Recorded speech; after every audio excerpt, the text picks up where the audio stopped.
podcast film Holiday. Présentation du film. Le réalisateur est John Whittles. La scénariste est Tiffany Paulsen. Le titre original du film est Holiday. Les acteurs principaux sont Emma Roberts dans le rôle de Sloane, Luke Bracey dans le rôle de Jackson, Frances Fisher dans le rôle d'Hélène, la mère de Sloane, Kristen Stewart dans le rôle de la tante Susan et Jessica Capache dans le rôle d'Abby, la sœur de Sloane. Le film dure 1h43.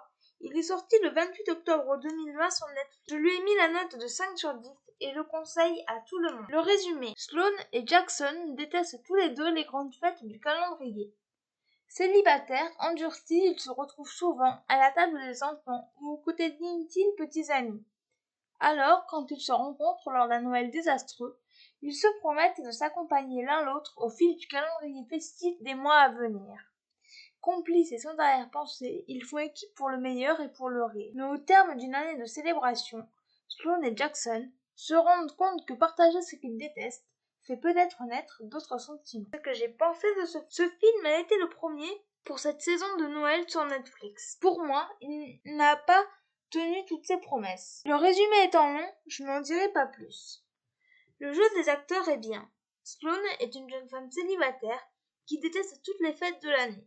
Elle adore les chocolats. Elle est drôle. Jackson, lui aussi, n'aime pas les fêtes de l'année. C'est un bon ami pour les personnes qu'il côtoie. Hélène, la mère de l'héroïne, rêve de voir sa fille avec un compagnon. Elle est pénible avec ses réflexions. Suzanne, la tante, change d'homme à chaque fête de l'année. Elle est frivole. Abby, la sœur aînée de Sloane, est son opposée. Elle veut le bonheur de sa sœur. Les autres personnages sont attachants. L'intrigue est correcte, mais il y a des longueurs. La fin est jolie. Par contre, je trouve que l'ambiance des fêtes de fin d'année n'est pas assez présente et je ne comprends pas vraiment pourquoi il est sorti en fin d'année. Dommage. En bref, un film assez mitigé. Les points forts de ce roman, le jeu des acteurs, l'intrigue et la fin. Les points faibles de ce roman, les longueurs et le fait que les fêtes de fin d'année ne soient pas assez présentes. Voilà, c'en est tout pour ce podcast. J'espère qu'il vous aura plu. N'hésitez pas à me donner votre avis et vos commentaires sur YouTube, à vous abonner à la chaîne et je vous retrouve très bientôt pour un nouveau podcast. Ciao!